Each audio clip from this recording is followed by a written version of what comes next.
Students, मैं रामेश्वर पांडे अपने channel YouTube fest के माध्यम से आपको संस्कृत का व्याकरण पढ़ाते हुए, संस्कृत व्याकरण को पढ़ाते हुए उपस्थित हूँ। आप संस्कृत व्याकरण में अभी हम लोग जो पढ़ रहे हैं, आपको मालूम है, अगर पिछला वीडियो देखे हैं तो उससे आपको क्लियर है कि संधि चल रहा है। संधि चैप्टर हम लोग अभी पढ़ रहे हैं और संधि में स्वर संधि कंप्लीट हो चुका है, व्यंजन संधि पूरा हो चुका है। बट व्यंजन संधि में एक संधि छूट गया था, जिसको आज मैं आपको क्लियर कर दे रहा हूँ। वैसे तो पिछला वीडियो आप देखिएगा, उसमें मैंने बोला है कि व्यंजन संधि कंप्लीटेड, व्यंजन संधि पूरा हो गया, इति व्यंजन संधि। बट बाद में ध्यान आया कि छेच जो तुकागम था, मोस्ट इंपॉर्टेंट संधि है तुकागम, ये छूट गया था। तो उसको आप इस विसर्ग संधि में समझ लेंगे और आज हम लोग विसर्ग संधि पढ़ेंगे। इस वीडियो में विसर्ग संधि समझेंगे। तो देखिए, व्यंजन संधि का अंतिम में तुकागम है ना, तुकागम, इसको छेच भी कहा जाता है। खैर, नाम से कोई मतलब नहीं है, आपको तो मेनली किस तरह से संधि करना है, किस तरह से संधि विच्छेद करना है, ये समझना।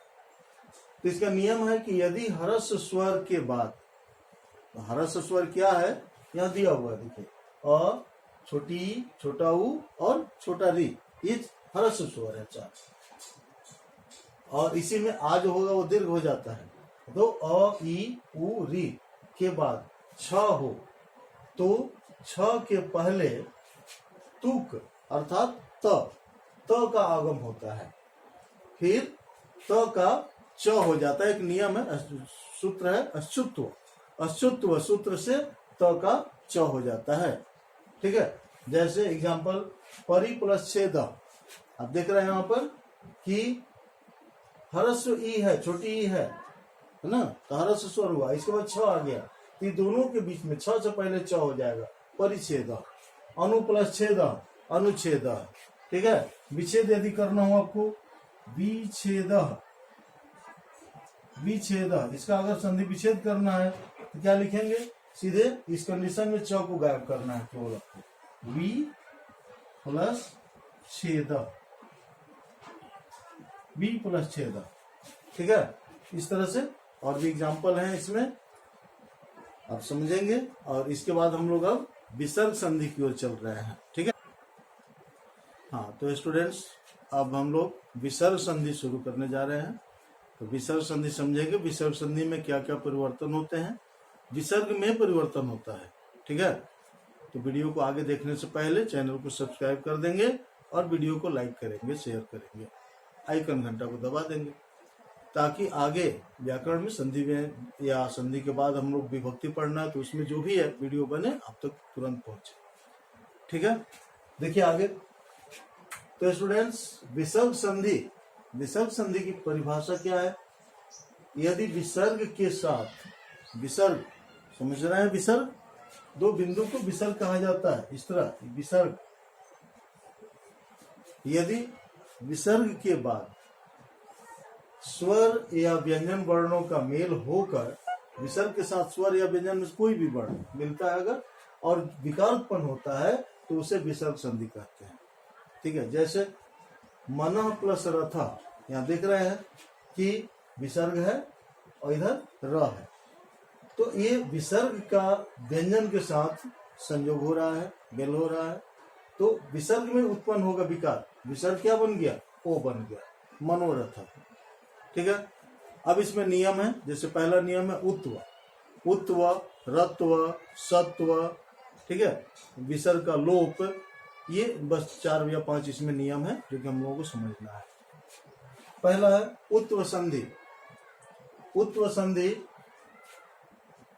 में कंडीशन क्या है कि यदि विसर्ग के पहले अ हो, विसर्ग से पहले अ हो और बाद में, और विसर्ग के बाद में वर्गों का तृतीय चतुर्थ पंचम वर्ण, समझ रहे हैं, तृतीय चतुर्थ पंचम वर्गों का, जैसे 5 वर्ग होते हैं, व्यंजन संधि में पढ़ चुके हैं, क वर्ग, च वर्ग, त वर्ग, ट वर्ग और प वर्ग, और पांचों में 5-5 वर्ण होते हैं। तो 5 वर्ण, जैसे क वर्ग में 5 वर्ण है तो उनका तीसरा, चौथा और पांचवा, मतलब ग, घ, अंग, फिर च वर्ग में ज, झ, इया, इसी तरह से तीसरा, चौथा, पांचवा, पांचों वर्ण हो, या यर लव ह हो, ये कंडीशन है, तो विसर्ग का उ हो जाएगा। वही उ जो विसर्ग उ बनेगा वो अपने पहले वाले अ से मिलकर ओ हो जाएगा। ठीक है, और संधि हो गया दोनों का। जैसे यश प्लस दा, मैंने इसको क्लियर कर दिया। एक इस तरह आप चाहे तो इधर क्लियर कर सकते हैं अपने समझने के लिए कैसे हुआ है, बट ये आपको करना नहीं है। एग्जाम में या तो यश प्लस दा आता है, आपको संधि करना होता है तो आप लिखते हैं यशोदा, या यशोदा रहेगा तो इसका संधि विच्छेद करना होगा। बस यही वर्क आपके एग्जाम के लिए। तो यशोदा रहेगा तो आप यश प्लस दा करेंगे। अभी किस तरह से यशोदा बना, देखिए स में हलंत लगाएंगे तो इसका अ निकल जाएगा, विसर्ग है यहाँ पर और दा है।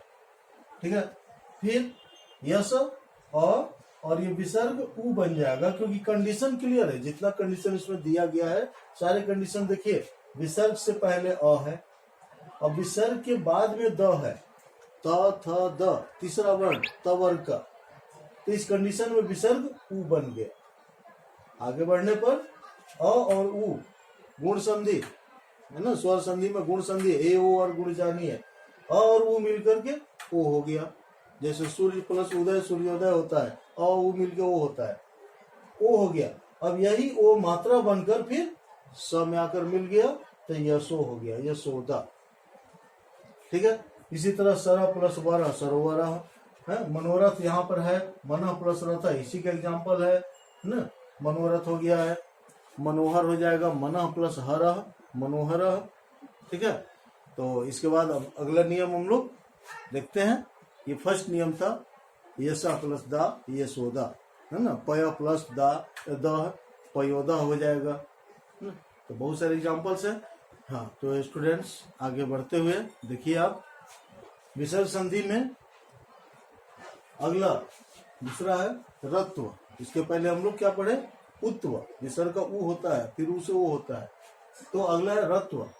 इसका नियम है कि यदि विसर्ग के पहले अ आ को छोड़कर कोई दूसरा स्वर वर्ण हो, अ आ ना हो, कोई दूसरा स्वर वर्ण हो, और बाद में वर्गों का तृतीय चतुर्थ पंचम, वही तीसरा चौथा पांचवा वर्ण या कोई स्वर वर्ण हो, कोई भी स्वर वर्ण हो, तो विसर्ग का र हो जाता है। ये रत्व संधि है, विसर्ग का र बनता है। जैसे नी प्लस उपाय, यहाँ देख रहे हैं विसर्ग है और इसके पहले क्या है तो छोटी ई है, और नहीं है छोटी ई है, और इसके बाद में कोई स्वर है उ, तो विसर्ग र बन गया। और इस र में ये उ मात्रा बनकर मिल गया तो रू हो गया, निरूपाय। नी प्लस उपाय निरूपाय। अब यदि संधि विच्छेद करना होगा आपको, अभी तो हम संधि बताए, निरूपाय मान लीजिए है तो क्या करेंगे, र गायब हो जाएगा, है ना, ये र ही विसर्ग बन जाएगा, नी है, और ये इसका मात्रा जो है उ इधर निकल के चला जाएगा, उपाय हो जाएगा। नी प्लस उपाय निरूपाय। नी प्लस जलम, ज तीसरा वर्ण है, च छ ज, तो नी प्लस जलम तो निर्जलम ना, विसर्ग का र बना, आगे कोई स्वर नहीं है इसलिए उस र में जाकर नहीं मिला, आगे व्यंजन है ज, इसलिए र बन करके वो रेप हो गया, निर्जलम हो गया। ठीक है, तो अभी रत्व संधि समझ गए। आगे बढ़िए, अगला है सत्व संधि। तो सत्व संधि में जैसे नाम से क्लियर होते जा रहा है, उत्व माने उ हो रहा था, रत्व र हुआ विसर्ग का, अब सत्व तो क्या होगा, विसर्ग स होगा। तो सत्व संधि, यदि विसर्ग के बाद, पहले विसर्ग हो प्लस के, अब विसर्ग के बाद में चवर्ग या तलाबी स हो तो विसर्ग का तलाबी स हो जाएगा। चवर्ग रहेगा तभी भी तलाबी स होगा, और तलाबी स रहेगा तो वो तलाबी स होगा। टवर्ग या मूर्धन्य स हो तो मूर्धन्य स हो जाएगा, तथा तवर्ग या दंत स हो तो विसर्ग का दंत स हो जाता है। क्लियर है।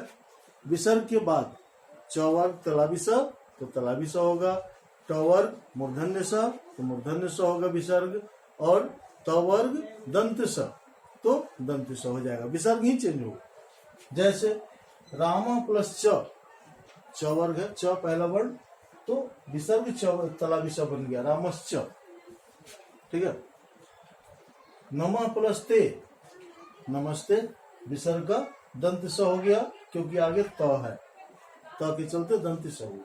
इसी में आता है तता प्लस ते, है ना, ईता प्लस ततः, ततः, धनु प्लस टंकार, धनुष टंकार इत्यादि।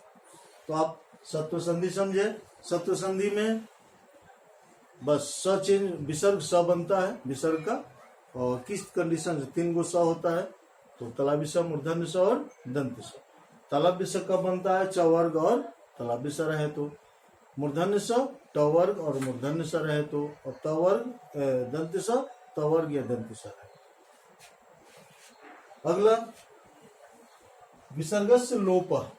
अब विसर्ग का लोप हो जाता है, लोप होना मतलब गायब हो जाना, विसर्ग छुप जाता है। कैसे, क्या कंडीशन है विसर्ग को छुपने का, तो यदि विसर्ग के बाद र आए ना, विसर्ग से पहले हर्ष स्वर हो, नहीं लिखे हैं, विसर्ग से पहले हर्ष स्वर हो और उसके बाद में र हो, तो विसर्ग पहले वाला हर्ष स्वर दीर्घ हो जाता है और विसर्ग का लोप हो जाता है, विसर्ग छुप जाएगा। जैसे कंडीशन समझ गए कि विसर्ग के बाद र रहे तब, विसर्ग के बाद र हो।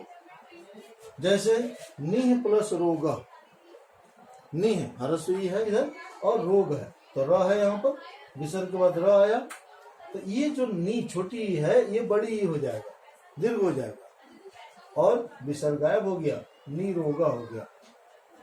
ठीक है। प्रातः प्लस रम्यम, तो अब यहाँ पर क्या है, हर्ष, तो विसर्ग से पहले देखिए अ है ना, यहाँ लिखना ही होगा। यदि विसर्ग के पहले हर्ष स्वर हो, नोट कर लेंगे, विसर्ग के पहले हर्ष स्वर हो और बाद में र हो, तो अ है, विसर्ग के पहले त में अ है, तो अ क्या बन जाएगा, आ हो जाएगा, अ का आ दीर्घ होता है, तो प्रातः का प्रातः हो गया। देखिए प्रातः रम्यम, और विसर्ग छुप गया, विसर्ग का लोप हो गया। तो इस तरह से हम लोग विसर्ग संधि को अभी, और 2-3 संधियां हैं, 2-3 नियम है, संधि नहीं, 2-3 नियम है, और उसको